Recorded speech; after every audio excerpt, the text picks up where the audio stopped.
Hey Gabriel! Today we're going to learn about sustainable management of water.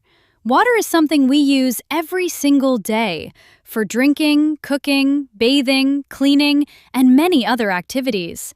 But here is the important thing. Clean, fresh water is actually limited. That means we cannot just keep using water without thinking about the future.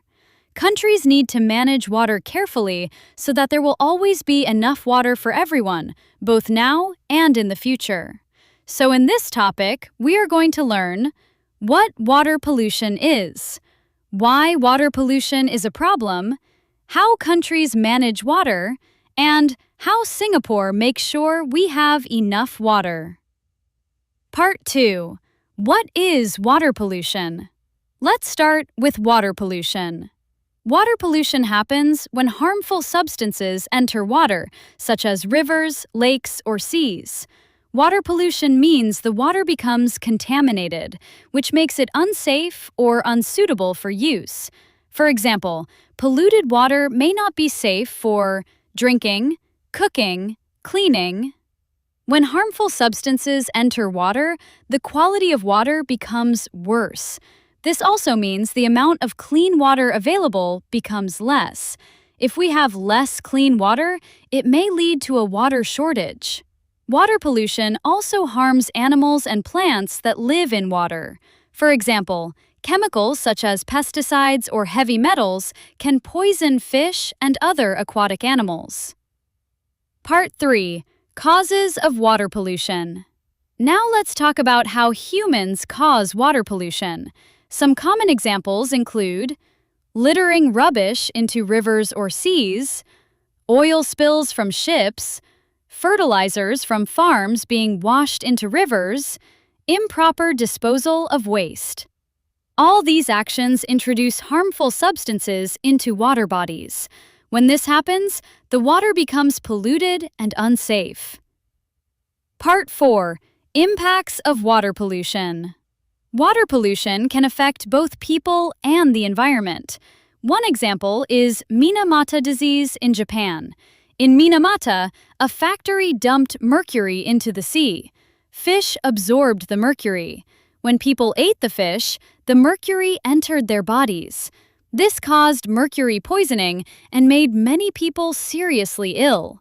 So we can see that water pollution can directly affect human health. Part 5. Eutrophication. Another problem caused by water pollution is called eutrophication.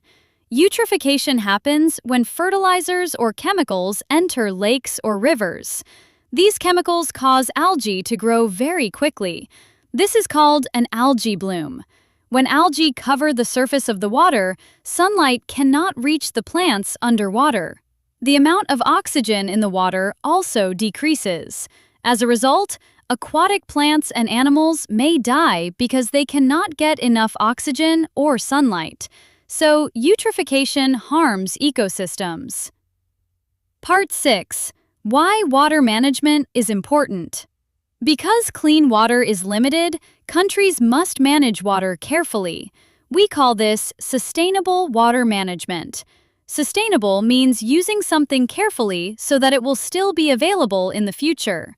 There are several ways to manage water: improving water quality, reducing water consumption, using technology to produce more water, importing water from other places. All these methods help ensure we have enough water in the long term. Part 7. Improving water quality. First, let's talk about improving water quality. Water quality tells us how clean water is and whether it is safe to use. There are several factors used to measure water quality. One factor is pH level. pH measures how acidic or alkaline the water is. Water should usually be neutral, which means a pH of around 7. Another factor is temperature. Aquatic plants and animals need water that is not too hot or too cold. Another important factor is dissolved oxygen. Dissolved oxygen is the oxygen that is present in water. Aquatic animals need oxygen to survive. If there is too little oxygen, the water is called anoxic, and animals may die. Another factor is turbidity. Turbidity refers to how clear or cloudy the water is. If the water contains many suspended particles, the water becomes murky. These factors affect whether aquatic plants and animals can survive. Governments can also create laws to protect water quality. Part 8. Reducing water consumption. Next, let's talk about reducing water consumption. Water consumption simply means the amount of water used. Water consumption increases when population increases. More people means more water is needed for daily activities. Water is also needed for industries and food production. Because of this, people need to learn how to use water carefully. If we reduce water wastage, we can ensure there is enough water for the future. Part 9. Public education in Singapore. In Singapore, the government teaches people how to save water.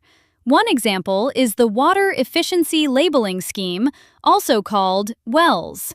WELS labels show how water efficient a product is. Products with more ticks use less water. This helps people make better choices when buying appliances, such as washing machines or taps. Water-saving devices. Pub also provides water-saving devices. One example is a thimble. A thimble is a small cap placed on taps.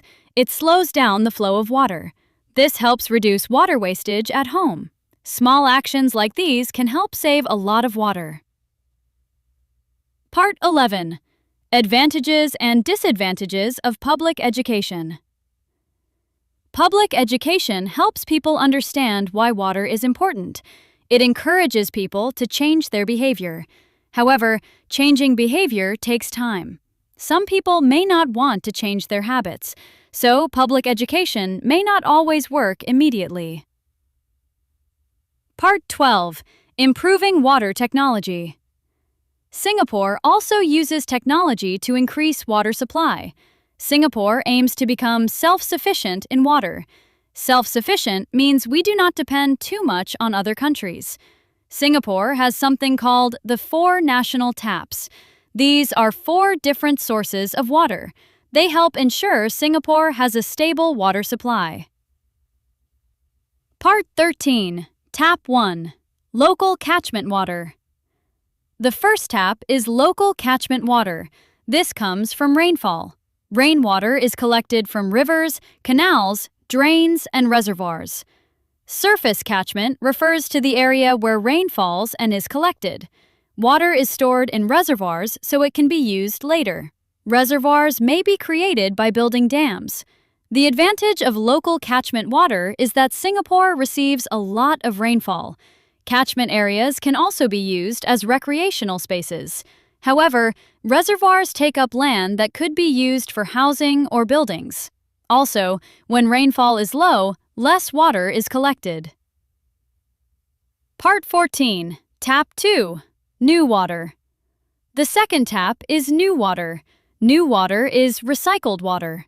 Used water is treated and cleaned so that it becomes safe to use again. New water is very clean and suitable for industries that require high-quality water. Examples include electronics factories and power plants. The new water treatment process has 3 main steps: microfiltration, reverse osmosis, ultraviolet disinfection. New water is reliable because it does not depend on rainfall. However, it is expensive to produce.